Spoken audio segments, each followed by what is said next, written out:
Welcome back to the channel with resident review man Owen Kelly in the hot seat as usual on a Monday or Tuesday night.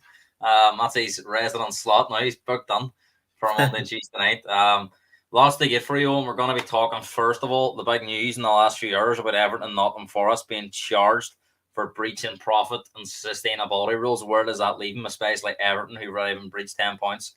Be looking back at that United the Spurs game yesterday, 2-2, quite entertaining. Where does that leave both sides? What do we learn from it? We'll be looking back at Kevin De Bruyne's influence in Man City's one over Newcastle, where they left it lit. They won 3-2. And we're going to be looking at the schedules ahead between the end of January and February for the teams at the top, and also those teams that are possibly still believing if they can get a run together, they can sneak into Europe some way. So lots to get for you on. We'll probably be a wee bit longer night as well because no football on the night. So Monday nights, maybe a few more on watching us tonight. The weather outside is freezing too. So everybody's house point. I mean, you were just saying to me before I come on how it's hard to believe it's the middle of January already. So I mean, season's flying along, and teams are running at a time now. It's starting to get to the crunch. This is apart from the Christmas period. This is probably the most important period of the season. You can't be dropping points now, and especially in Liverpool's position. We have to be near perfect now if we want to win the league. So if we do that or not is another thing. But I had my thoughts on the Man City game. As you know, I was not a happy man. We'll be asking you about it, and I'm sure some of the viewers, our loyal viewers, will get involved. Stefan wanted to feed him up on Thursday night. Obviously, Arsenal back in action this weekend. We'll be looking ahead at some of their games as well. But I mean, big news to start. We knew it was coming because it was exclusively broken last night by David Ornstein, and he's usually spot on. And today it did come around about 4:15, I think it was. Just finishing work, and I've seen it flash up on my phone. And I mean, for anyone that hasn't seen it, Everton and Nottingham Forest have been charged for breaching profit and sustainability rules. This will be Everton's second charge. Already found guilty of one. They've appealed that. Well, they haven't appealed the charge. They've appealed the punishment. And from what I'm hearing, they're very much looking to appeal this one, based on the fact that they believe it's double jeopardy, and that the rules are flawed. Hence why they are set to change next season. They believe they're being punished for trying to better themselves and building a new stadium, which is something that would bring more glamour to the Premier League. But Forest, we knew they were under pressure in the summer, and they're arguing the Brennan Johnson transfer fee that Spurs give them could get them out of it. But I mean, if they've been charged, I'm sure they believe there's enough evidence there, and we're hearing that any appeal and punishment will be dished out before the end of the season, sometime in May. So I mean, Owen, what's your reaction to this statement today? It's madness. It seems to be one rule for certain clubs and another certain club is getting away with. But we'll get on to that. No, it's mad, especially for. I ask you about one thing, and you have to drag someone else on it. No, especially for in Everton's point of view, it is mad because they've, as you say, they've already been charged and they've already been docked 10 points. And if it is true that that they're going to get docked again before May, if anything's found, if they're found guilty, then surely they'll be relegated. I mean, a lot of people thought the 10 points was quite harsh because Portsmouth were docked 9 points for the administration, which is surely a more serious charge because Everton at the moment are in no danger of being liquidated, but Portsmouth were on a very, very bad spot at the time. Obviously, we're relegated to the Championship and then League One, and still in League One, although they're doing quite well this year, but they were beat at the weekend 3-0. I mean, what was your first initial reaction to the 10 point docking? I agree with you. I thought it was a bit over the top. Like, obviously, I'm not going to sit here and say if Everton get relegated through being bad on the pitch, I'll be devastated. But if they go down by getting 2 points of deductions, it doesn't feel right for me. I think minimum they maybe 5 points would have been all right. 3 to 5 points for me would have been fair enough. I think they're hoping to get it down to around 6. But the problem is if they appeal that and get hit with this charge, it almost feels that no one's really going to see. It's still going to be docked maybe another 6, so it could be 12 points. But it's funny how you say that you think 10 points is harsh when you think Man City should be liquidated. That's different though. They have 115 charges against them. But I mean, Forest, I suppose it isn't a big surprise. They've been buying a lot of players, a lot of money being spent on wages.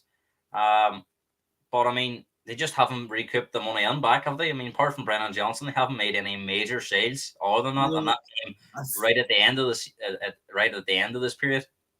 I can't think of anyone they've really sold apart from Brennan Johnson for big money. And they sold Brennan Johnson for what, 45 million, which is Mm. looking at.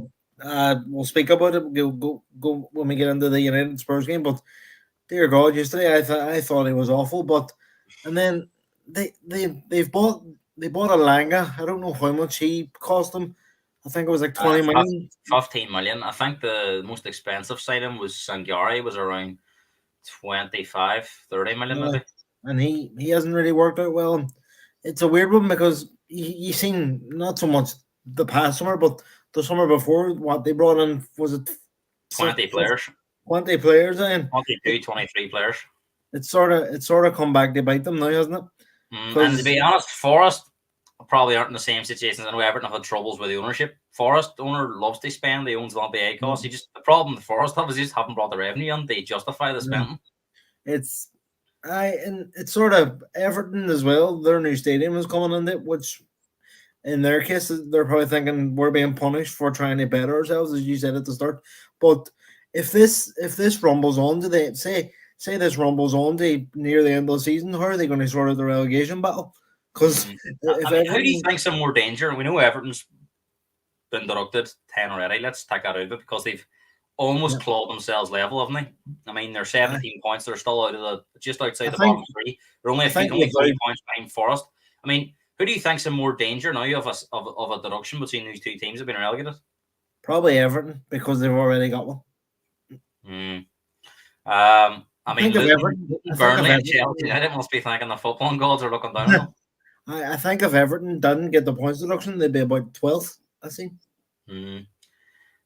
So we'll have to watch this one because I'm sure it's not going to be the end of it. It's going to run on. Do you think we'll see Everton relegated then? Depends. I don't see a situation where they can be docked 20 points in the same season. I mean, that there would be a riot. I think. And then again, if they were to be docked another 10, that would leave them in 7 points. They would still only be 9 points. I think. I don't think it's beyond the realms because these teams at the bottom aren't really doing much. I suppose if there's any season to get hit with these, I mean, it is this one. Forest were really struggling there until Nuno come in.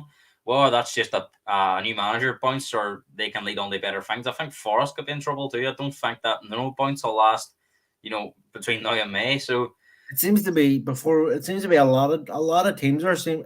We expected January to be busy, but a lot of teams are sort of tightening the purse strings, and even Newcastle, who are the richest club in the world, can't go out and spend mad money. I think teams now are petrified. The fact that Everton have been docked 10 points. 10 points is a lot of points to be given away in this league. Even the risk for Europe, 10 points is massive. So I think you were expecting a quiet January, a lot of loans. I don't think Liverpool will do anything. No, players having to sell, teams having to sell, they buy. It seems to be so. I think it's going to be one of them transfer windows.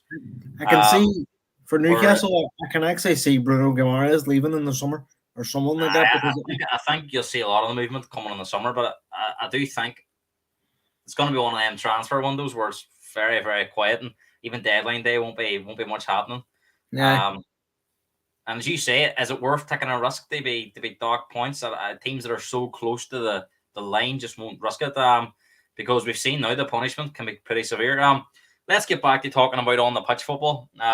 Because the big game of the weekend everyone was on about was Man United Spurs. Newcastle, Man City, a lot of people had their eye on too, and they were the two best games we've seen this weekend. Doesn't always work out that way, but it was on this occasion. Let's start with United and Spurs yesterday. I mean, a lot of people were sort of saying this could be difficult for Spurs because, Old Trafford, you can never write United off at home. And Spurs had a few injuries. United weren't at full strength as well. And I've seen a lot of people actually predicting 2-2 draws. Me and you don't fancy the 2-2 draw.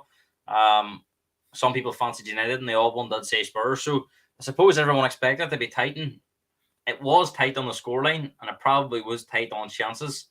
But Spurs had a lot of possession. I mean, what way did you see the game on I Sunday? thought I thought Spurs were fantastic, especially with the players that they have missing. They have injuries and suspensions, but Son's away, Sarr's away, Bissouma's away, all the ones as well away to their respective competitions. So I thought Spurs played really well, and I know they went 1-0 down, but I think up until the goal, or sorry, up until after the goal, Spurs were in control, and then they got the equaliser. And then, unfortunately, for Spurs' point of view, they just sort of let Rashford in for 2-1. But other than that, Spurs had chances. I thought Timo Werner should have scored, and Romero definitely should have scored before it went 2-1 from the corner. And I thought Bentancur in particular was excellent yesterday. I thought he bossed it. Mm, um, I see what you're saying. Spurs, they conceded their only two shots on target. United had them two, and then they had the big chance at the end they want, which would have been really harsh on Spurs. Or not, they kept United pretty quiet, especially in that second half. That counter attack dried up. Well, that was down to Romero coming across. They Rashford because they seem to be getting found out that way. The ball over the top, by Porro so high. Well, that had an impact on it. Or well, United just ran out of steam because Yeah. I mean, for Rashford to be having to do that for 90 minutes, it's going to tire him out. I I thought actually thought I actually thought Rashford was very poor overall in the game. he started well, but he faded, and I thought the I other thought side, I Udogie thought and when actually on the ropes. he scored and did that their celebration, I was all shut. What are you doing, you absolute twat? First goal at Old Trafford since May, and he's doing the hand gestures. I mean, a lot of talk after the game on Sky Sports and amongst our journalists, pundits, fans, about United style of play, and I think it's the first time I've seen Neville be very critical of it. In a way, do you think that was the worst possible outcome other than defeat? But the performance from United against a very, as you say, decimated Spurs in the front six, other than Bentancur, I don't think any of them from our front players start in a fully fit Spurs team. So I mean, the fact that Spurs had so much of the ball, 65%, I think it was, and we see Neville say that this isn't acceptable. If we get to the end of the season, it's still more the same. Ten Hag's going to be vulnerable. So I mean, has Ange proven that Ten Hag's not the man for the job? Because with Spurs missing players, and it's not just been this game, over the last number of weeks, since that Chelsea game, really, Spurs always seem to be down to the bare bones. They get one player back and another player's out, whether that's through injury or suspension, or now you've got this African Cup of Nations and the Asian Cup where players away. But Spurs still played the same way. They went to Man City and played the same way. Foolish or not, they went there and competed. Same at Old Trafford yesterday. But United, doesn't matter what team they have out there. And I mean, Ireland, Martinez, Shaw, and Casemiro, and Martinez come on the second half. I think they were near enough at full strength. Shaw would play at left back, Casemiro would play in midfield, and Martinez would play at the back. Everyone else was available. So they had all their midfield flair players and their attackers all there. So it was poor. I mean, you didn't see any patterns of play. I mean, it was very much, let's hope Spurs will come up and hit them in the counter attack. It was just sort of some of the same old, and it's we come on here all the time and say Ten. He really doesn't have a style of play though, and it's mad because it's a different league. When he was at Ajax, you could see his style of play. The players were doing what he wanted, but he's come out and said himself that he's never going to play the Ajax way at United, which is sort of a detriment as well to the players he has. I just don't think like if Spurs had a 5-foot team yesterday, they would have won. But I honestly think if Spurs had a 5-foot team, Rashford wouldn't get anywhere near. Like none of the United players would, in my opinion. I think Maddison would get on over Bruno. I think Bruno is a very talented player, but his attitude is just awful. He just cries at every wee decision.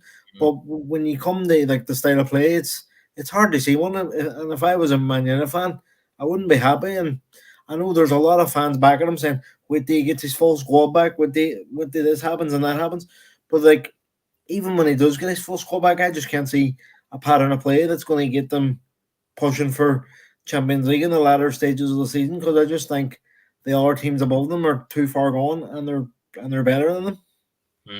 I mean, Callum makes a good point that something wrong if a Spurs side is going away to a top six, a big six team and dominating for so long. Because we know Spurs do struggle in these types of games, even when they have been on top.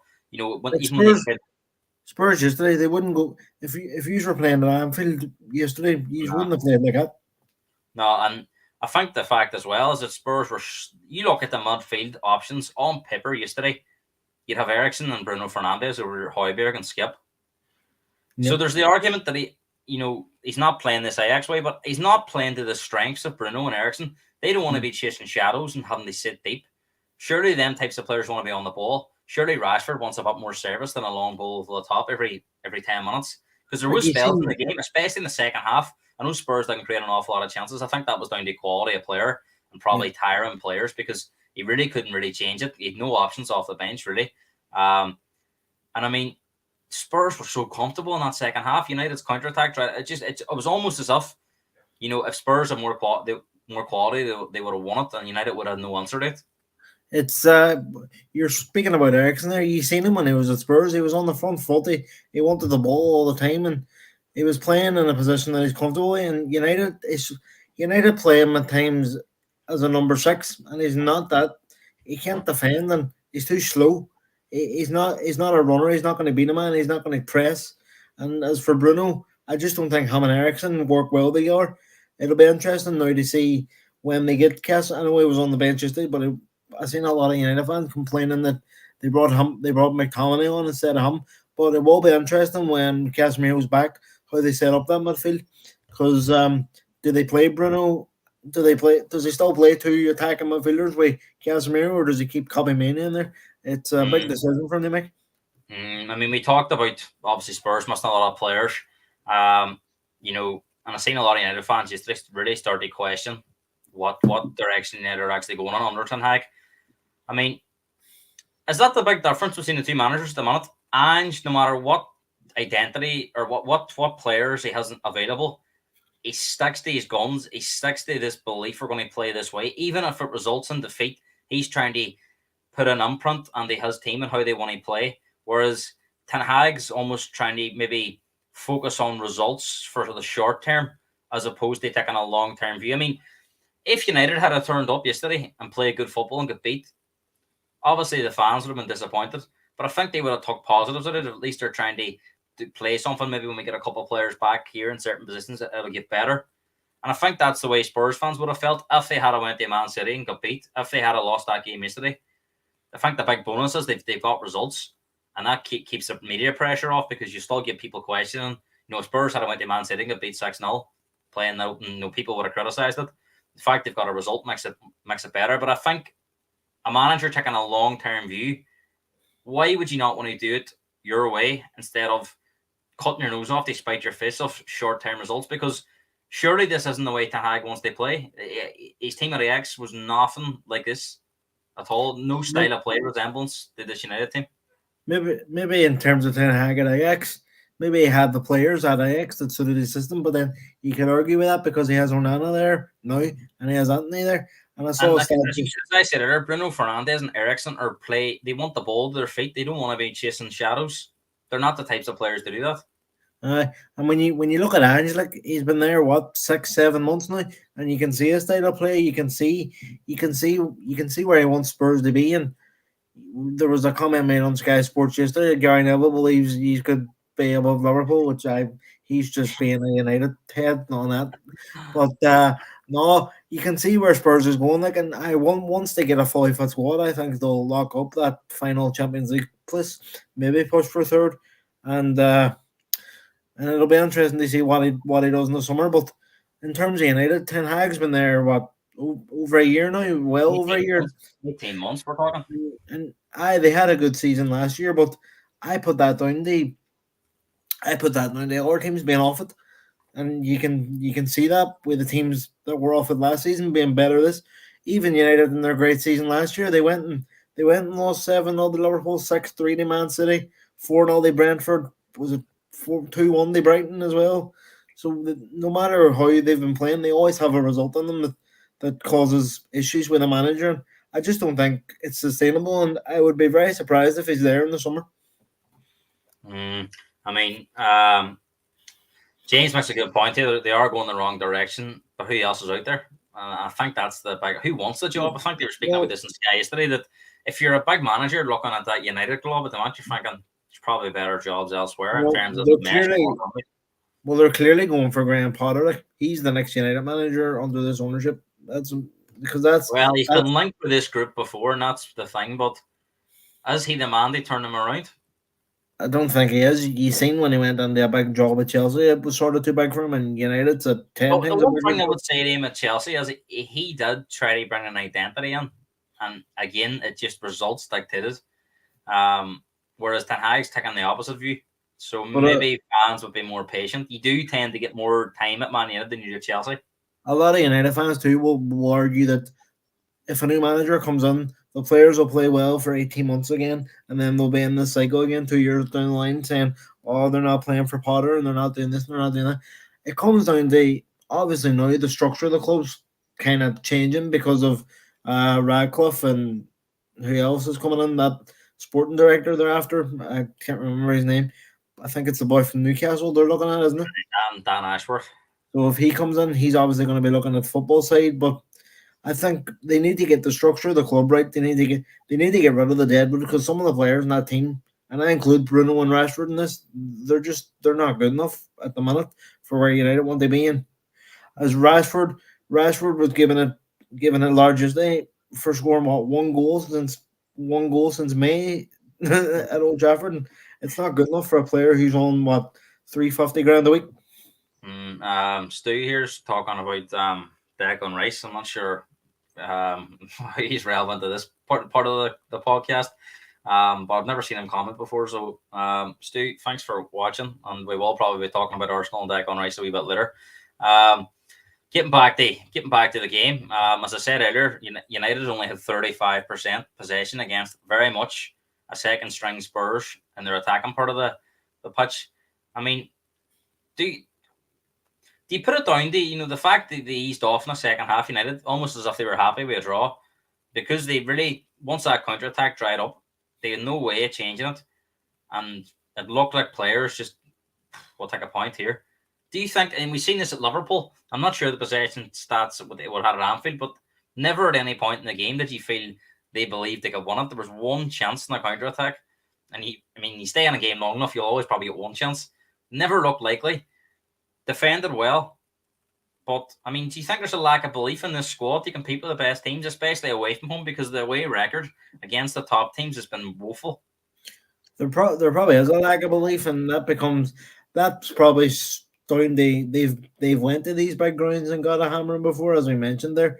But then you have Ten Hag. He's a problem as well, as we say, because he comes out and says, "Oh, we've shown that we're capable of competing with any team in Europe." And as an opposition fan, I'd be like, "But he's haven't. Maybe he show it like once or twice a season, but he's haven't shown it in a sustained period of time." And Spurs under Ange in the past 6-7 months has shown that they are able to compete, and they've barely had a squad all season. Stu saying he would clear out the likes of Maguire, Shaw, and Rashford, and the team might be more balanced. I think that's a fair point. There is that argument, especially with Rashford, that would United be better off now in the summer of cashing in on him and moving him on? Because who would take him though? Because all other teams are sort of stacked in that area.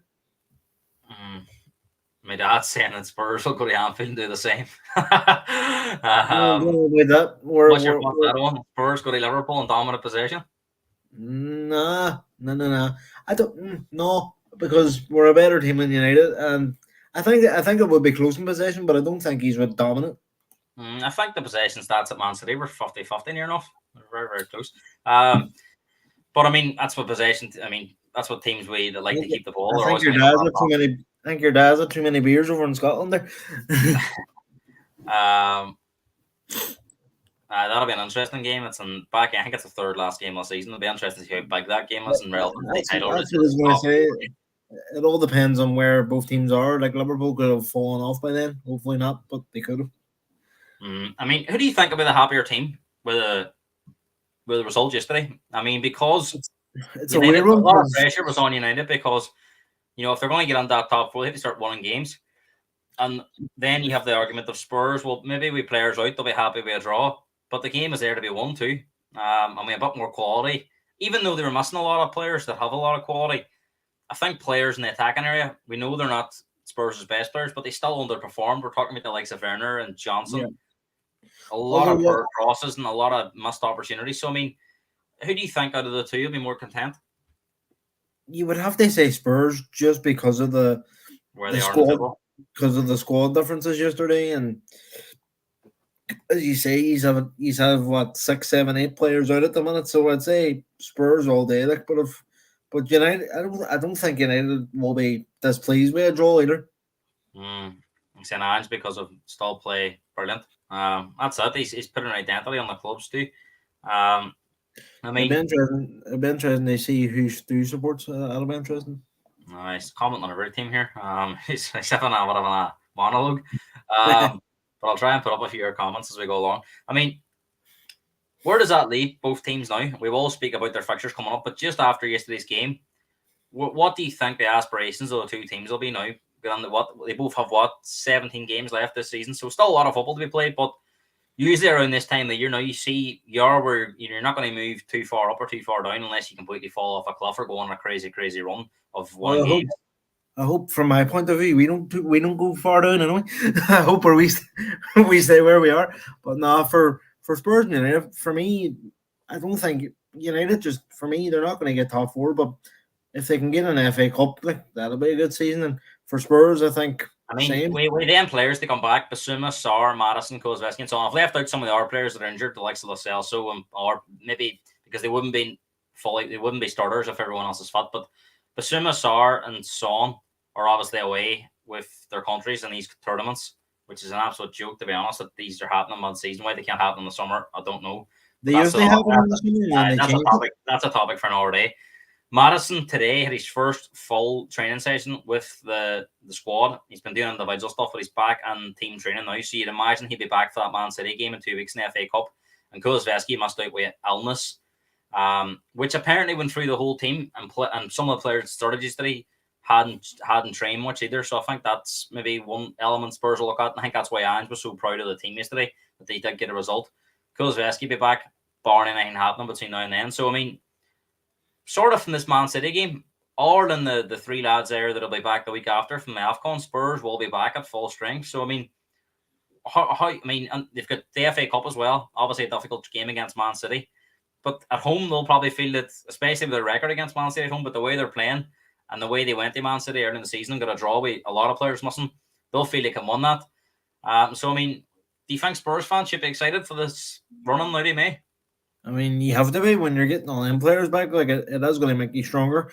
My worry is, though, that the teams above these won't drop that many. But I know a lot of teams, if they play each other, but I do. If I was to say now, I think Spurs will finish fourth. But you never know. Teams might drop points, but I just think even with them players back, I think the teams above won't drop that many points. Funny enough, Stu's saying he's a Sevilla fan, so how he end up supporting Sevilla, I don't know. He's saying that possible dark horses, James, could be West Ham, and it could be because if they won next week away at Sheffield, it'd be 3 points behind Spurs, I think. But I think the problem with West Ham is they won enough games, and I think Bowen might be out as well now, so I'm not sure. West Ham, I hear Miguel Antonio running his mouth all week. Oh, I don't want to only win the league because of their fat. Shut up.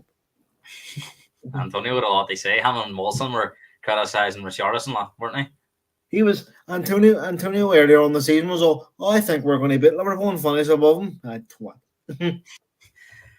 Last question on Spurs. I mean, a lot of talk yesterday after the game. Redknapp, King, and Neville about where Spurs should prioritise. Redknapp says, if Spurs were to finish fifth and won the FA Cup, that would be better than finishing, say, where Neville says they could finish second or third. I mean, Spurs played a lot of good football under Pochettino, never won anything. Do you think Ange can bring the success along with the football? I mean, it's very difficult because you get Man City, Liverpool, Arsenal, all these teams up there. He can do it. Will he do it? It's a different question because, as you say, Chelsea aren't always going to be this bad. United aren't always going to be this bad.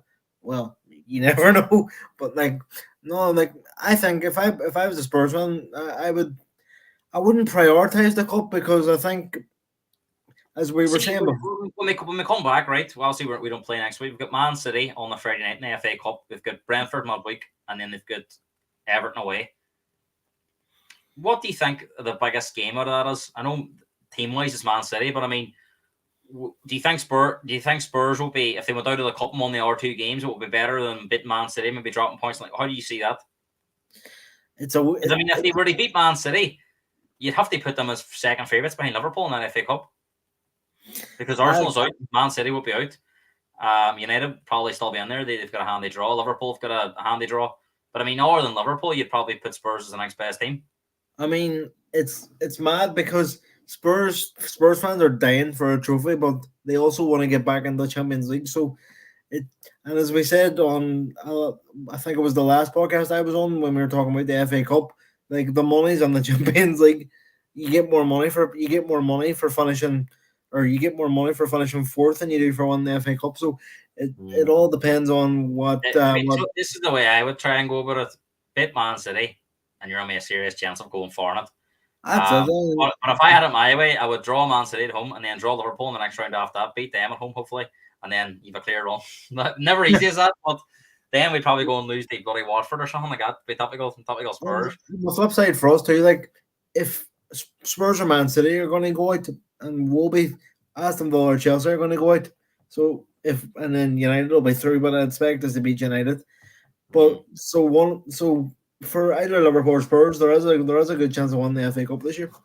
Darren seems to think that they can get the FA Cup and still finish top four, which isn't impossible, but it's a big ask. I mean, I think Spurs fans are just desperate for that trophy right now, but Ange did say already that he's not interested in a standalone trophy. He says, I'd want to put us in a position where we can win and compete every season, not just have one FA Cup and disappear off the face of the earth. You've seen that with teams before, like they've got that first trophy and they haven't won one. Like Wigan won the FA Cup back in the day, and they're sitting in League One now going, and I think they're in danger of getting relegated this season. They've had points deductions too, haven't they? Let's talk about the best player in the Premier League. He made his return at the weekend. I think you're grinding your teeth there, but I think it's hard to argue this man's consistency and quality that he's not.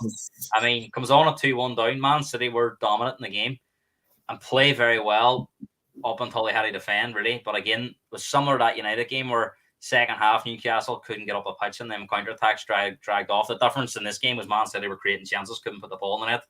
De Bruyne comes on. I feel even if De Bruyne hadn't come on, he would have definitely ended up with at least a draw.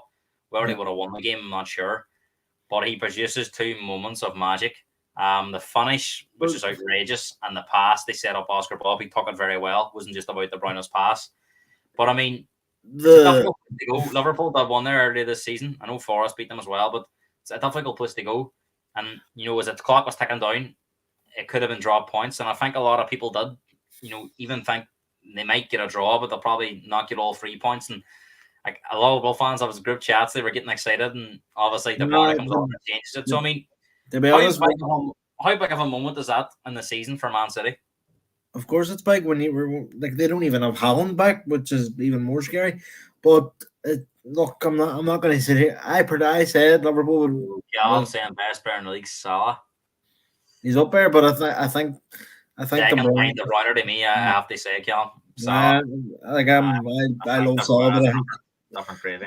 I was like when Newcastle went 2-1 down, I was like, they're still going to. Or sorry, when City went 2-1 down, I was like, they're still going to come back and win. And then when De Bruyne came on, I wasn't even looking at the screen, and then I looked up and he scored, and I just went off for. But no, he's a wonderful footballer. It's scary, like, but why did Newcastle just give them so much? They backed off, and you don't do that. They're world class players. They were shattered, to be honest. They were. Let's be honest, they were outplayed for 90 minutes. They had them 2 goals they scored, and they had a few counterattacks in the first half, but they were totally outplayed. I mean, I think at 1-0 and they conceded them 2 goals. Even Ali McCoy's in commentary saying how Man City losing this game 2-1 because they were dominant. They were moving the ball quicker than they normally do. And I seen them do that at Everton in the second half when they were 1-0 down too. They're showing the guts that got them that treble last year. I mean, a lot of teams, and they go behind it, places like Everton and Newcastle, it's hard to recover, and they've done it back to back. You have to say though, like I'm not just in Liverpool are good at that too. If we go 1-0 down in a game, obviously we don't have the quality of a De Bruyne or a hound or whatever. But if we go 1-0 down in the game, we can come back and win too. I'll let you read that. That's it. Nah, that was just a bit of tongue in cheek here. I don't believe it. I do think he's better than a lot of people make out, He's but not even better than Richarlison, and that's how embarrassing it is now. no, he is better than Richarlison. Overall, he's better. Yes, he's better than Timo Werner anyway. From what I've seen, You could be better no, than him. I 25 minutes he played. He come on with about 25 minutes to go, plus a couple of minutes at the end at a time. And I'll be honest, you see when he put that first one on, there was an inevitability about that they were going to win that game. see And the in the pass end, in for. true De Bruyne fashion, he produces probably the pass of the season. I don't. I don't even know how that's physically possible. Like And to be fair, Oscar Bob did it a lot of credit because they control that and finish it. Like he hasn't had much game time in the Premier League. Trent is a wonderful, wonderful passer of a ball, but I don't think he could do that. And I love Trent. But yeah, Martin saying about Bernardo Silva's goal was brilliant. Liverpool could struggle to keep up with a fully fit Man City squad. But speaking about that, so Martin, to be fair, all 5 goals in the game were wonderful. Every goal was worth watching over and over again. I thought overall, like the pass for the Oscar Bob goal, that's hard to say, was good. But my favorite goal was Anthony Gordon's. I just like the way he bent it past the keeper. Another thing I want to talk about in that game, it's nothing to do with the actual game. Well, it is, but I don't. Ederson gets injured. They need to look at that offside rule because it's going to cause more injuries now. That was they lost Stones that too against Everton. I seen that, but the Ederson one. Say the referees are helping Man City out. So where's 2 occasions now? They've not. Well, then again, they are because I've seen their players go up their referee. Complain. Rodri was lucky to stay on, wasn't he? Because he gave the referee a mouthful when he was on a yellow card. No, Van Dijk did that when they got sent off and got an extra game ban. So I do think it needs to be looked at though. The offside rule. Referees it just depends on their opinions on the day and stuff and how they see things. I don't know. I've only put these 2 teams on here because I think they are the 2 most likely challengers to Man City. How worried should Liverpool fans be and Arsenal fans be that De Bruyne is back? And I've heard that they're going to manage him as well. He was even saying that he's possibly only can do 25, 30 minutes at the minute. But that's all he might need him for because Man City are rarely, in fact, you can count in one hand how many times they're completely sweep the side. If they're ever losing games, it's by 1 goal, so he can come on and change it, or it's a draw. They're always in games. So, if you can bring a player like that on with 20 or 30 months to go, it's a game changer. Look, I'm not worried that he's back because I knew, everyone knew he was going to come back and it was going to improve them, and they're missing Haaland as well. And as I said to you, all Liverpool can do is go about. I think we're going to win every game between now and the end of the season. Most likely not. But all we can do is go about and win our games and see where it takes us. So I'm more worried about Liverpool at the minute than I am against Man City because it's still mathematically it's still in Liverpool's hands. It's Man City. Man City go to Anfield and won. No, that's it though. But what I'm saying is it's in our hands because we control that as well. It'd be different if Man City controlled it, but they do. Callum seems to favour Man City. He's saying that they've dropped on average between, I think I heard the stat, between 10 and 11 points. It is. I think it's like 10.5. So we'll say 11 points. And so in the 6 seasons, from the last 19, second half of the season, they drop on average 11 points. So whoever finishes above them wins the league. How perfect did Liverpool have to be? Because you have to assume that Man City are going to hit that level. We have to probably be perfect, in my opinion. As I said to you too, if we get to the Man City game, and I think it's the 9th of March, or if it gets moved, I don't know, but it's in March anyway. If we get to that Man City game, still 2 points above them, I'd be very happy with that. I did say this to you, and I think you should look back on this. Them 2 draws back to back with United and Arsenal at home could be the killers. But a lot of football to be played still. But I just think them 2 back to back home. Liverpool are usually really, really good at home. And they have 2 back-to-back draws at home where they had chances they won the game. I've said too many times, I didn't expect Liverpool to be in this position this season. I expected Liverpool to be where Spurs are, challenging for 4th. So we're still a new team. We're still learning, as well with the new players we have. So if we end up the season somehow winning the league, it'll be an overachievement, like no doubt about it. And we're still in all four competitions, and we can still win all four competitions. So I'm not too worried yet. It's a good thing we're doing this podcast tonight and not after the game on Saturday night, because you were fuming with that Man City. Now, I mean, I understand why, but some of the stuff you were saying, it was in reference to outside of football and the fact they've been the FFP and stuff. It's a good thing you've had time to calm down, because I want to ask you a question. I want to ask you a question here, and I want you to take out all the feelings you have about Man City and what they've done and what they've been accused of. I want you to focus on pure football with this question. Because De Bruyne's been missing all season. Haaland's been missing now for a number of weeks. They've won every game since Haaland's been out, bar the Crystal Palace draw where they threw it away themselves. They were 2-0 up with 5 and threw it away with a penalty and a goal. Are Man City given enough credit for sustaining their level without these? I mean, these are two, you could argue, the best midfielder in the world and the best striker in the world, and they're still able to compete. Now, Rodri and Bernardo Silva, Rodri definitely world class. Bernardo Silva, you probably say he is, but if he were making a World XI tomorrow, he probably wouldn't be in it. He is probably a world class player, but if you're making a 3-man midfield, he probably wouldn't be anybody's.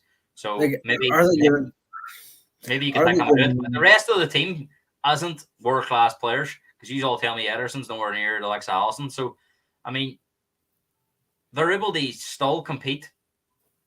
I mean, are they given enough credit for that? Because I mean, if that was, as I say here, if that was Liverpool missing Salah for 20 games this season, Spurs missing Son, Arsenal missing Saka, would they be anywhere near where Man City are? Probably not. But if we're missing Salah, we're putting Harvey Elliott there. If Man City are missing De Bruyne, they're still putting Bernardo there. They're still putting Foden there. They're still putting even he's not in my opinion, not a great player, but Kovacic is better than Harvey. They're probably a lot of strength and depth, but you wouldn't say it all.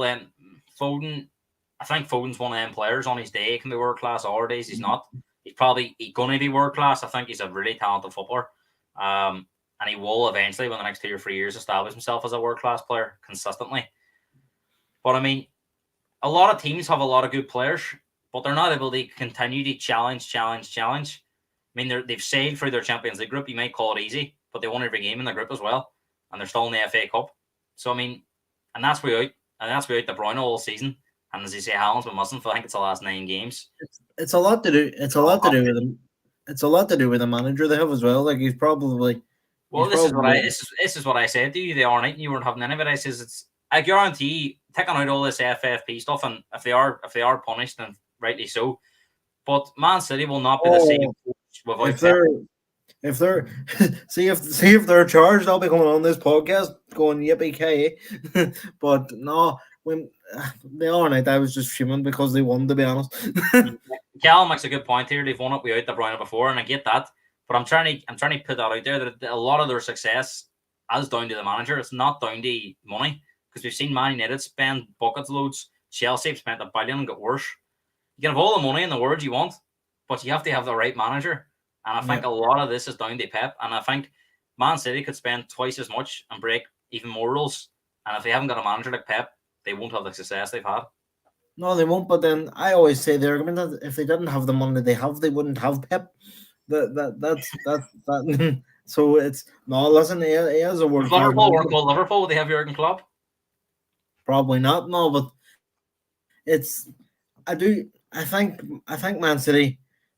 They probably don't get enough credit, but people expect it from them at the same time as well. Because as Cal says, they won it without De Bruyne. They've won it without world class strikers before. I mean, one of the years they won it, Aguero was out for most of the season, and they had a false nine, didn't they? They played with Bernardo with false nine, Jesus at false nine, Foden too. I'm going to bring Klopp as well. Like, it just shows how good a manager Klopp is. They constantly be up there competing with Man City and all that as well. So Martin makes another good point. In the last few years, they have been selling players like Cancelo, Zinchenko, Sterling, Jesus, racking in the money. And I mean, yesterday it's not as if he brought on a £100 million player. They won the game with De Bruyne. He brought on a youth player like Oscar Bob, and he gets the winner. I was going to come on to that too. Does that not mean like Jack Grealish is probably one of the worst signings ever? Because like I he's think a the hundred. problem with Grealish is he's very good to watch at times on the ball and very tricky. He wins a lot of free kicks, but the end product probably isn't there. To be fair, they have sold a lot of players, but they've probably had to as well. If you know what I mean, just they Well, try I and mean, keep them it's to their hard to word. argue they're not the best run club in the country at the moment because you look at the youth players they're producing. They're either selling them on for big profit or they're coming into the first team, and they've got all the players that do sell are on big sell-on clauses. And if you look at a lot of players at our clubs, they've been at Man City, and Man City have if Douglas Luiz is bought, I think Man City are given 25% of the money.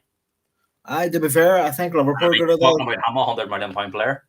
To be fair, I think Liverpool are good at that as well because if Solanke gets sold, we get a good percentage of it, and I think if Henderson gets sold, we get good money, and we've done that before with players like I don't know Jordan Ibe or something or whoever it was. But they're great. They're I don't know. I just can't stick them to be Is he honest. even playing football anymore? No, he's not. But at the time, I think like So what with good's some, that selling clause? I well that's he had a lot of mental problems, so I'll let him off. But Let's talk about Newcastle. I mean, 11 points off the top four. If Arsenal won next week, the game in hand, it could be 14 points off. I mean, you would yeah, already say it's probably curtains for their top four hopes unless Son seriously was they turn around. I you would mean, probably say it's curtain for their European hopes altogether. well, they're going to have to get on a run. They got players coming back now, and you have to say that even though they were outplayed by Man City can do it to anyone, but they were very close to getting a result because they defended well. Yeah. And Dubravka, to be fair, I think he's been that busy. He's been, you look at the Liverpool game, the Spurs game, the Forest game, the Everton game. He's been leaking goal, but he's been safe. He's been that busy. I think that's the biggest concern with Newcastle at the minute. This last year they were pretty watertight. Even the games they're conceding goals on, they're looking at to concede more. They Yep. seem to be very easy to play through at the minute. But I I mean, think in should the it in the should it Liverpool in the go ahead? Liverpool game we scored 4, but we should have scored about 7, right? 7.5 XG or something like that. It But was Man mental. City could have scored more than 3 at the weekend. But I mean, should Eddie Howe? I mean, do you think he's under serious pressure now? I mean, or should he be? I mean, it's very unlikely he can turn it around this season now. I mean, if he gets him under Europe, you probably say that A would be miracle. good from where they are now. But I think the Um, owners at the start of the season were targeting an hour top 4 finish, possibly a trophy. Do you think he should be given an hour season to turn it around because they have had a bit of bad luck with injuries? For me, they can't sack him because, as you say, the owners were probably targeting top 4, maybe challenging for the title. Maybe I don't know, but like nobody in that club probably would have foreseen injuries or would have foreseen Ten Hag getting banned for what 10 months is it? I think he'll be back next season at some point. So for me, he deserves one more season, but I do think he's under big pressure because if Newcastle finish this season, I'm saying they'll give him an hour season now, but if Newcastle finish the season and somehow in the bottom half, I do think they won't accept it. Well, Like, I think he have to make Europe. I think if they finish below 7 for a bit, unless he wins the FA Cup. and I think they're Fulham in the next round of the FA Cup too, don't they? I think the problem with Newcastle at the moment is they've had that FFP. They can't do anything right unless they sell. And if you Yeah. look at a lot of the squad players, there's no value in them.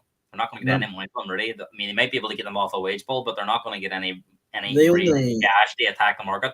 I think the the only problem one Newcastle have now is they sell some of their best, they reinvest. Like Liverpool yeah. did with Coutinho, get Salah and Alisson.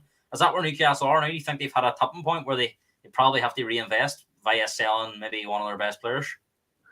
I probably and I think the only one I can think of is Bruno Guimaraes because I think he has a £100 million release clause or something, isn't it? And I think I seen that he was in Paris, but the rumors were debunked that he was just there visiting. But I do think they'll be snuffing around in the summer because I think whatever happens, they won't have Mbappe in the summer. So they'll and if they do get money for him, then they will be spreading it around the squad, and I think he'll be a target. So I do think for Newcastle, I think as you say, we had to do it. We Downey had has been linked with PSG. Guimaraes, he's also been linked with Saudi Arabia, but I don't think he'll be going there. I think Newcastle would mind him going there because they could probably loan him back. But I don't which think is any also which want is to play an the hour Champions League which is another topic of discussion for an holiday. on a holiday. Maybe we'll speak about it at the end of the window, at the end of the transfer window, on our deadline day special. If we're doing one, hopefully if it's busy enough, we'll do one. Howe is very good at putting the fans' attention to the FFP and playing the victim, even though they spent over 400 million since the takeover and have lost over 70 million. I mean, he makes a good point, but I mean, as Eddie Howe now a victim of his own success, the fact that, as you pointed out, United, a lot of teams were off it last year. Liverpool, Spurs, Chelsea have been out of sorts still this year. I mean, that it was a bit easier in the top four last year. They had that added pressure of Champions League football this year. They didn't have a lot of injuries last year. That seems to have happened to them this year. That, if he had a finish maybe 6th last year and maybe was to get 7th this year, it wouldn't look like a big drop off. But the fact they finished 4th, got to the League Cup final, it's always going to be hard to get that level again. I don't think anyone last season. I don't think anyone put Newcastle in their top 4. I certainly didn't for last season. For this season, I did expect them to struggle, but I didn't think it would be this bad. Of course, as you say, they have a lot of injuries in the Tonali situation. But I think you're probably right. Eddie Howe is a victim of his own success at the minute, and as you say, when they have big Saudi owners, they're not going to accept mediocrity because when the Saudis want something, they want it straight away. So it will be interesting to see how Newcastle. She was the one saying about we're going to win the league in the Champions League. So I mean, I'm not sure how Eddie Howe will be sitting thinking about. You seen this year come August. You seen me, Man City, even with their takeover, it took them a good 4 or 5 years to become a league winning team. So it'll be even tougher with Newcastle because it seems that the Premier League are being tighter now on FFP restrictions. FFP back in, was there? And this is the thing. Man City and Chelsea under Abramovich had free reign. So that's another. Don't get me started. But no, I think it will be harder for Newcastle. They have success like Man City.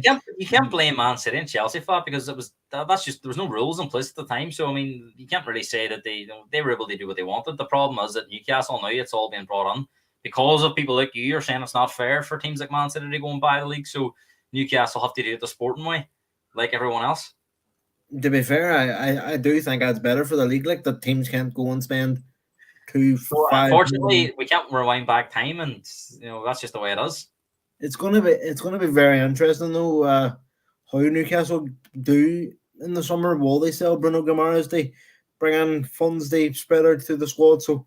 It'll be an interesting one to watch Newcastle summer because I definitely don't think they'll do anything in January unless it's a loan deal for the only thing I can think of is Calvin Phillips. But God, I don't think that will go down well with Newcastle fans. Anything else they have there, Lord Kelly, or are we moving on? No, we're grand. Don't get. You got one of them hammers. They bang every time you mention FFP. I just think the whole system needs rework, like in general. Let's talk about the teams returning to action this week, including Liverpool and Arsenal. I mean, it pretty much kicks on the gear now. I mean, it's going to be flat out. Bar FA Cup, the one FA Cup week, it's flat out Premier League football. There's a midweek action in there as well coming up. We're right through now. You've got the Champions League, Europa League coming back in middle of February. And we're flat out right up this international break. And then we come back and it's flat out again. So, I mean, all of a sudden, you get to February now, all of a sudden people's going to be looking, we're not far from May, and it's really hotting up. It does seem to be flying by. I think we're really enjoying it. I mean, how important do you think it is for Liverpool and Arsenal? As I mentioned these two again, because I think they're the two most likely challengers to Man City. How important is they hit their ground running? Liverpool, top of the league, haven't really had a sustained blip. Maybe the odd game here and there. I think there's one that the Spurs thing, where they get shafted with VAR. They drew the game against, I think, Brighton the week after. All or not, there's been no sustained blip. Arsenal obviously had their blip. We drew by Luton, which was a bad point. That's one. I mean, a blip lasting 3 or 4. They haven't been on a 3 or 4 game run like maybe Arsenal. Arsenal have been on a bit of a run there. Man City probably had their blip earlier this season when they won 1-6. Liverpool haven't had it. They'll be hoping they don't have one. They probably can't afford to have one because of the position they find themselves in. But I mean, with Man City coming back, we know what they're like now come February time. They tend to win like a machine. 14, 15 ones, and they hold up that title in May. So, I mean, crucial for Liverpool. Bournemouth's a difficult game, but I mean, they have to come back and go there and win.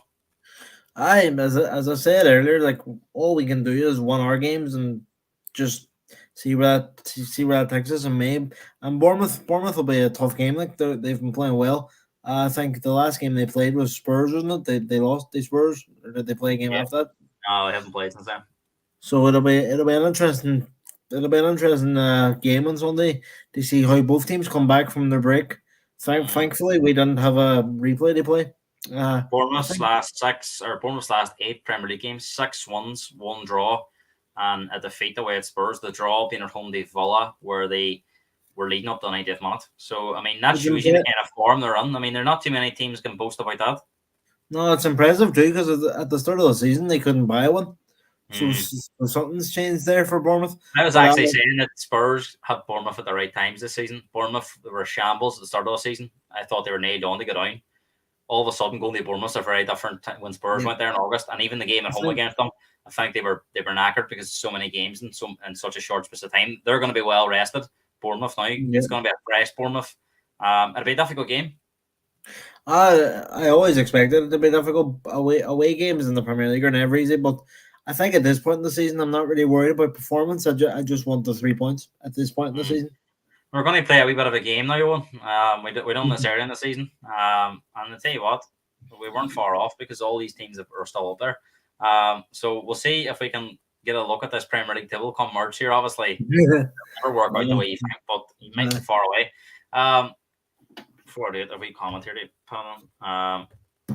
Liverpool just need to worry about their own games. Darren saying you're right, Owen. And that's what you should do. You won. It doesn't matter what the rest of the teams do. Liverpool first on 45 points. Next 6 Premier League games. This will take you up to March, so right through February. Bournemouth away, Chelsea at home, Arsenal away, Burnley at home, Brentford away, Luton at home. Now it doesn't look that bad. That looks like a favourable enough run. Bournemouth away and Arsenal away are the two. And Brentford away in previous years, but I know they've got Tony coming back, but they haven't been themselves this year. The 3 home games, Chelsea are desperate away from home, especially against anybody decent. They had their result this season away at Spurs, trust me. I haven't seen them get a result like that anywhere else. Burnley at home, they'll smash Burnley, I would think, and Luton at home, they'll win that. Same away games, Burnley and Arsenal, and that is they're in the same week because Chelsea sandwiched in between. I mean, obviously the 3 after, it's the same amount of points on offer, but are you looking at them first 3? The fact they're all in the space of 7 days, they play Bournemouth away on the Sunday, Chelsea at home on the Wednesday, and Arsenal away on the Sunday. If they get 9 points there, they're in business, aren't they? Oh, 100%. But out of the Bournemouth, Chelsea, and Arsenal games, I'd take 7 points. I would.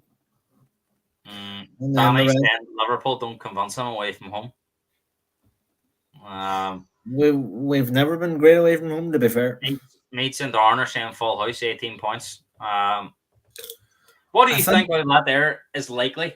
And what would you consider a good return? And then I'm going to ask you individually for your points. So, I mean, just looking at that, what do you think would be a good return? Well, 18 will be great. But if you ask me now...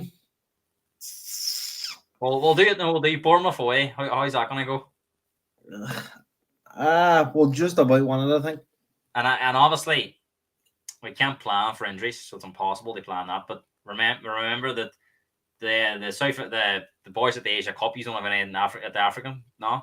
Apart from Salah's the African Cup, and those away. So they're going to miss Bournemouth and Chelsea and possibly Arsenal. I know Egypt had a bit of a dodgy result, but the result, the R group game really favoured Egypt. Like Ghana were beat, so I mean, I think they're nailed on to go to that group now. Even when Small scored that penalty last night, I was snapping. So Bournemouth away, how do you sense that? You say just one? Just about that. It'll be very tight. I think. I think it'll be one. It'll be like 1-1 in 90th minute or something. Then we'll score. Aye, you always find a way. You told me that already. We do, yeah. It seems to be. Well, you didn't find a way to beat Spurs. You didn't find a way to beat Luton. You didn't find a way to beat Arsenal at home, United at home. What happened that day? Well, we know what happened in the Spurs one. Chelsea at home. How do you see that? I mean, we have to beat Chelsea at home. They're dreadful away from home. So if we don't beat Chelsea at home, I'm just saying Man City are champions. I can't. No. Arsenal away. Is that the one you look at that's the most difficult? No, what? Bournemouth away, Brentford away, and Arsenal away. All the away ones are scaring me, to be fair, because we're not great away from home. Arsenal away, I think we'll draw. But see, if we win, as you say, if we get 9 points out of Bournemouth, Chelsea, and Arsenal, that would be buzzing. Like. Callum saying a good return will be 16. He thinks they'll get 14. Dean saying full house for Liverpool. And Darren saying that remind me that they found a way to top a league. Won all the home games and draw 2 away games and beat Arsenal away. So Callum, you think they'll beat Arsenal away and then 14 and drop points elsewhere? That's interesting. Let's continue on. Burnley at home. It should be a banker, that. Brentford away. Same as, should be an easy one, and then Luton at home should be an easy one. You think 16 points? Aye, 16. 16 would be a good return, wouldn't it? Aye. So what do you think? That would leave you on 61 points, all right? Going into March. Like I seen at this point last season, I just seen a thing. At this point last season, we were like 10th in the league, and it's mad the turnaround that we've had, especially with all the players that we've seen leave this summer. Man City next, and they've also got 6 games between now and the end of February, because I know they played their game last week, but they have a game in hand. That's why you'll see Brentford on there twice. They play at in the 20th of February. So that'll level it up between games. Same amount of games will be played by Liverpool then. Now, the only thing I meant to mention, on that Liverpool run, if he's already get past Fulham now, I think it's the Luton game will be postponed because they will play the cup final that weekend. That will be the only thing. That will be a game in hand then. Game in hand, so it could be potentially messy when you're always playing catch up or teams not in the same amount of games. It's all about Van Dijk's return to form. True. To be fair, he was poor against Fulham. Well, everyone's allowed an off day. Let's focus on Man City. So they've got Burnley at home, Brentford away, Everton at home, Chelsea at home, Brentford at home, and Bournemouth away. Well, looking at that, Liverpool need to get 16 points out of 18 at least. I think, unfortunately, Man City will get 18 points. You don't see any stumbling blocks on there? Unfortunately not. It's mad to say, but the one I'm looking at... 4 of them games are at home. Burnley, Everton, Chelsea, and Brentford. When they play Brentford away and Bournemouth away. The one that could be tricky would be Bournemouth away, as we say. So if there's any slip up for Liverpool or City, I think Bournemouth away could be the one. I know we have Arsenal there. James is prepared for Man City having 63 if we've 61. So we think Man City could be in 63 and Liverpool on 61. And that would take you up. You would play them one more game before we play them. Play each other. So, that will be, if Liverpool can then beat Man City, they go above them, wouldn't they? Yep. When we play Man City in March, I just want to be still untouched and without a chance to go above them if we beat them, you know what I mean? I know I've skipped Fulham here, but I'm going to come back to why I've left Fulham out of this. Arsenal, 4 from 40 points, next 6 games. Palace at home, Forest away, Liverpool at home, West Ham away, Burnley away, and Newcastle at home. Now, looking at them two, especially looking at the ones that jumped out at me, Forest away, that's going to be difficult because of the way they're playing at the moment. And I think Forest will have the crowd pumped up. I think that's their next home game. And without the FFP charge, that push will be bouncing because they'll feel that they have to try and get the team going. Liverpool is going to be difficult, and West Ham away is also difficult, and they've already lost there in the cup this year. So that's a tricky enough run for Arsenal. I'm going to say 14 points. Right, talk me through it. Palace at home. I think they'll beat Palace. I think the Forest one, I'm keep changing my mind on. So, you know what? I'm going to change. I think they'll beat Forest. They'll draw Wales. They'll lose to West Ham. They'll beat Burnley and they'll beat Newcastle. So I've changed my mind. So 3, 6, 7, 7 still, 10, 13. 13. I changed my mind. That would leave Arsenal on 53, and they'd be caught a draft there, wouldn't they? If there's a team on 63 and a team on. So you think by that Newcastle game, Arsenal will be out of it? If they beat us, then they're right back in it. But I just think we'll make a point. Going the way you expect it to go, it's going to be they're going to be out of the picture already because they're going to be 10 points behind City. Don't forget, like even Liverpool players coming back too. We have Robertson coming back. We have Salah coming back. We have Endo coming back. So I think Thomas Partey could be coming back for Arsenal very shortly. I'll be a big boost. He's like Thiago. He'd get injured walking on the training room ground that way. Now, the next two teams we're going to focus on is Villa and Spurs, and I've left them because I'm only going to put on 5 games for them because they only play 5 games between now and February, of course, because they played their winter break game last week. So Villa's 5 are Newcastle at home, Sheffield United away, Man United at home, Fulham away, Forest at home. I mean, they've been very strong at home, so Newcastle and United, they'll be probably favourites. Sheffield United away are in dire straits. Fulham away, potentially tricky, and Forest at home you expect. So I think that's a favourable enough run for Villa. If I've counted it up right, I've said 13. So beat Newcastle, beat Sheffield United. Or sorry, did I? I think I left Sheffield out. So hang So on. beat Newcastle, beat Sheffield United at home. I didn't see United in there as well. So I beat Newcastle, beat Sheffield, beat United, draw with Fulham away, I think, and then beat Forest at home. So that would be 13 points. So 13 as well. that would leave them on 56 and possibly still only an outside chance.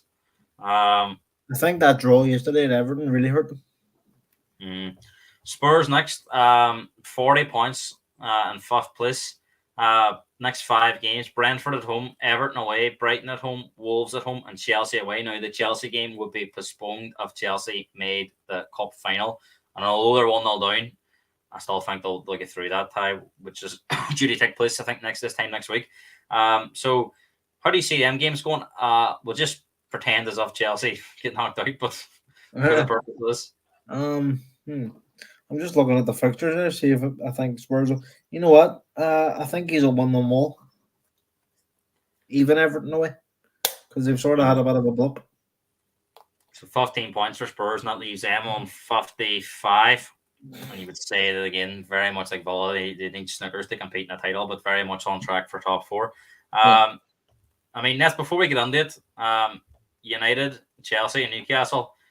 I mean, if they're going to pick a push for the Champions League or even Europa League, they need to do it soon. We'll look at their games now. It's all about who can beat Man City. It's going to be difficult because they snap onto this unbeatable mode, don't they? It's mad. It's mad how they can start a season so sluggish and then just after Christmas. Chelsea away for Spurs, not a hope. This is a different Chelsea team. I know we've seen that. Chelsea had their bit of luck earlier in the season. I think Spurs will go there and act active on a revenge, definitely. Especially if you get a to be fair, Chelsea have had a bit of form in the league, but still, I think Spurs would have enough.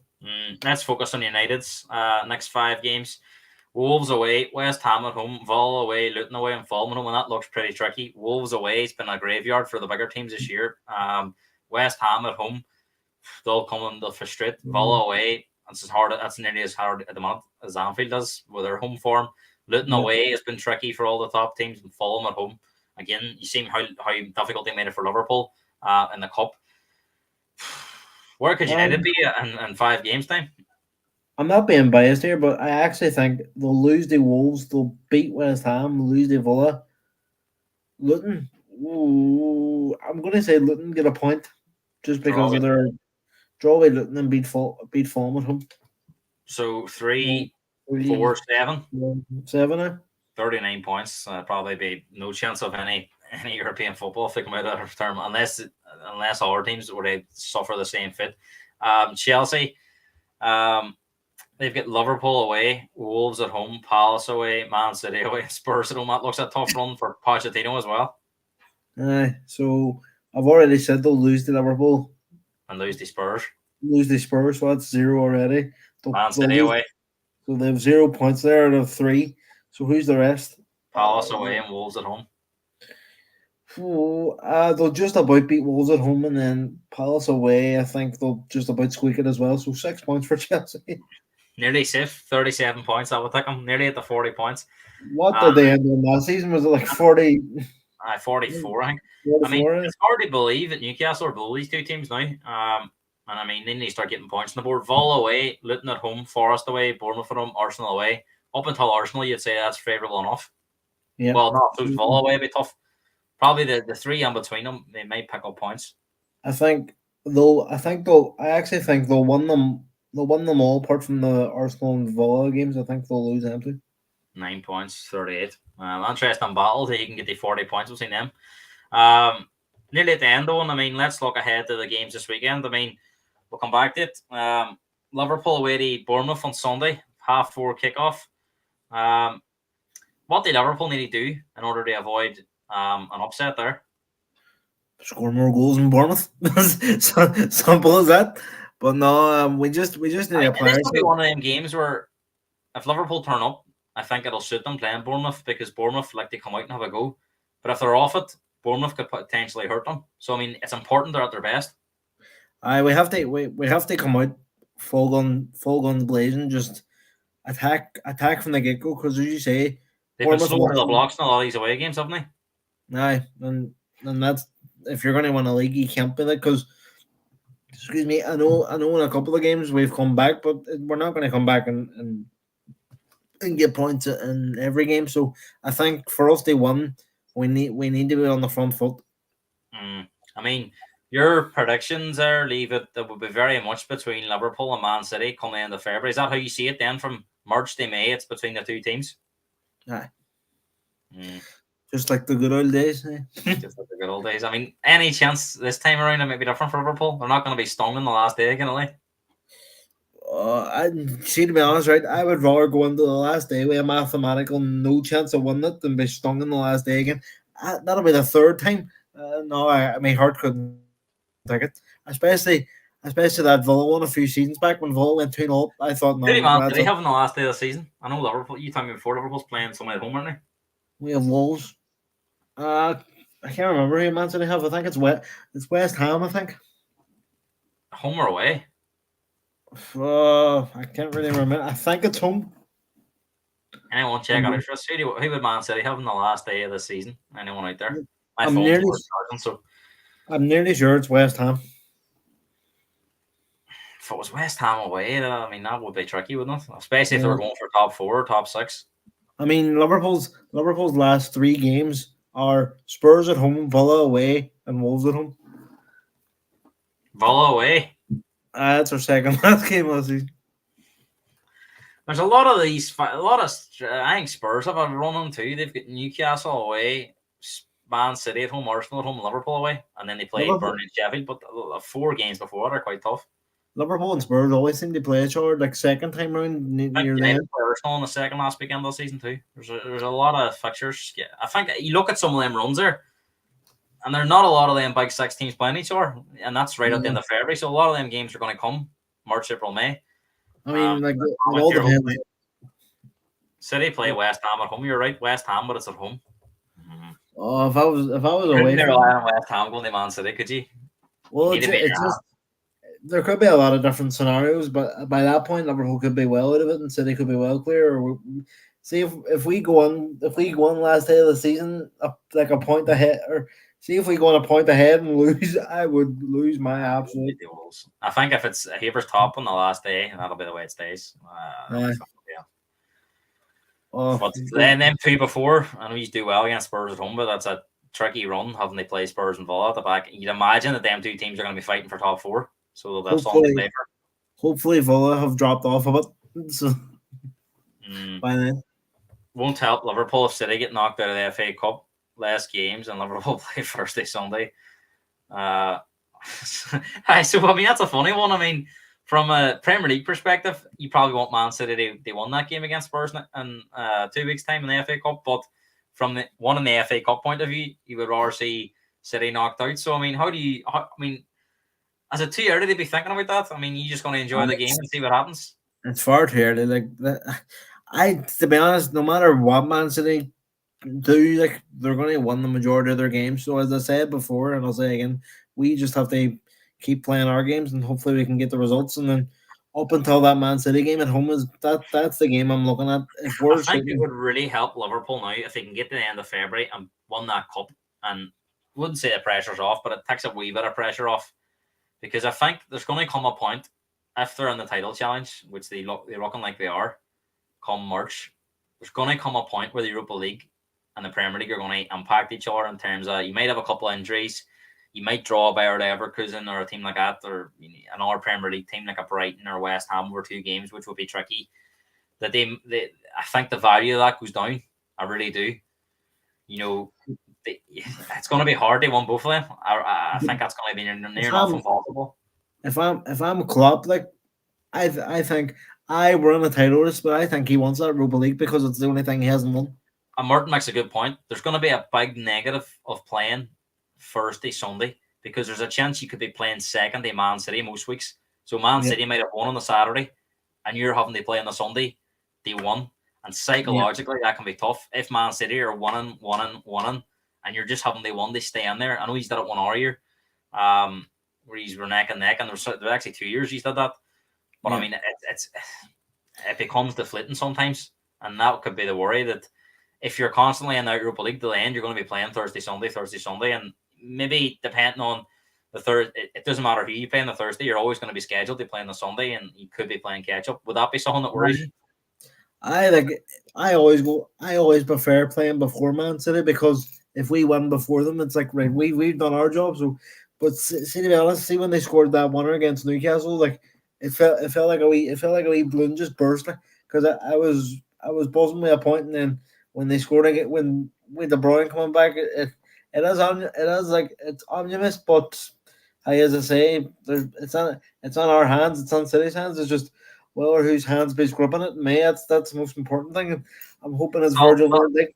Still confident as you were. I think it was last week. You were saying Liverpool fancy them. You still fancy them? I'm still sticking there. I'm just about. As the first real challenge now without the Salve the next few games, and then trying to win that cup at the end of February. As I've said throughout, if we can get to that City game in March, still 2 points ahead with a trophy in the bag, I'd be very happy with that.